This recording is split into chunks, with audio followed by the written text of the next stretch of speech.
আসসালামু আলাইকুম প্রিয় দর্শক, সবাই কেমন আছেন?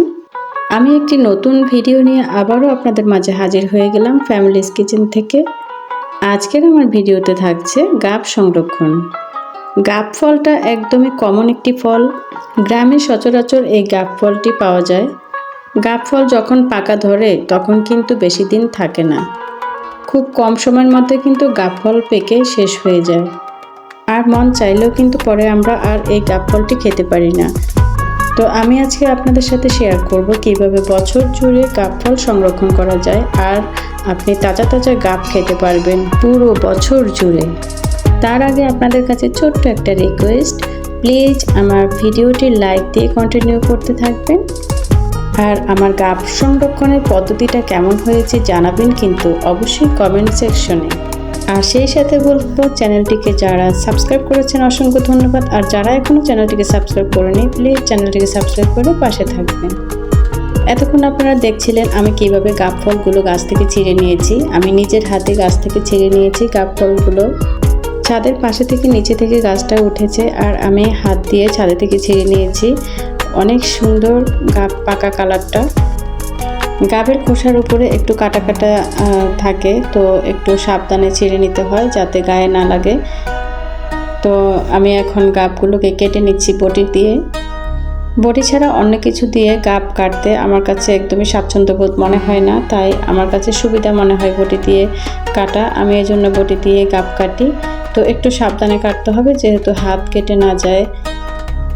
দেখতেই পাচ্ছেন আমি কিভাবে কত সুন্দর করে খোসাটাকে উঠিয়ে ফেলছি। আপনারা চাইলে পিলারের সাহায্যও কেটে নিতে পারেন। তো আমি বটি দিয়ে কেটে নিয়েছি যেহেতু এটা দিয়ে কাটতে আমার সুবিধা হয়। তো কাটার পর এভাবে পানির মধ্যে একটু ধুয়ে নিতে হবে যাতে উপরের লাল অংশটা অনেক সময় গাবের গায়ে লেগে থাকে। তো একটু পানি দিয়ে ধুয়ে নিলে পরিষ্কার হয়ে যায়।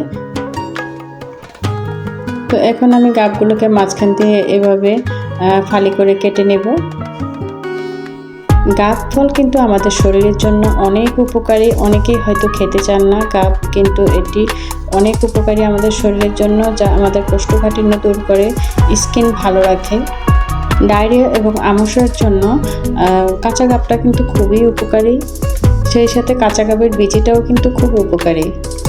গাব ফল কিন্তু আমাদের শরীরে রোগ প্রতিরোধ ক্ষমতা বাড়ায়, রক্ত সঞ্চালন বৃদ্ধি করে। তো প্রিয় দর্শক, আপনারা চিন্তাই করতে পারবেন না এই গ্রামের অবহেলিত এই ফলটা আমাদের শরীরে যে এত নানা ধরনের উপকার করে থাকে।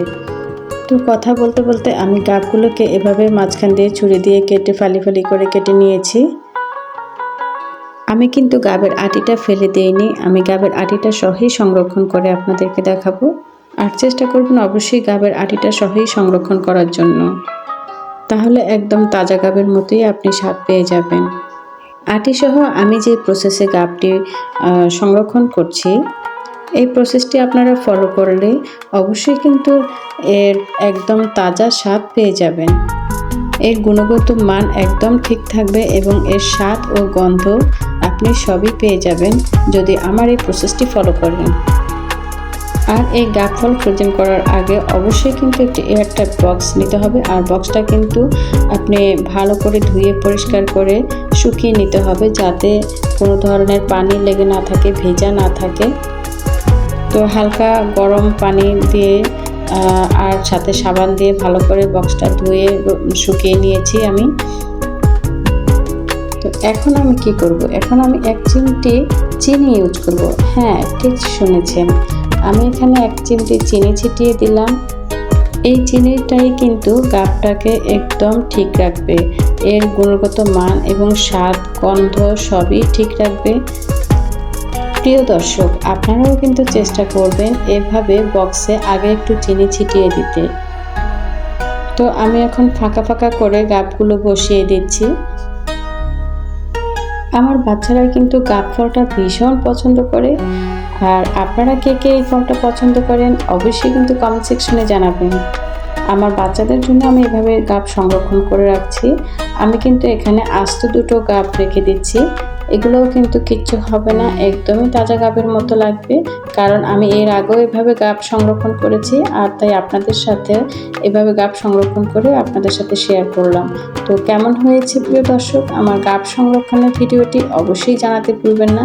আপনাদের সুন্দর সুন্দর কমেন্টগুলো দেখতে আমার খুবই ভালো লাগে, ওগুলো পড়তে এবং রেসপন্স করতে খুবই ভালো লাগে আমার।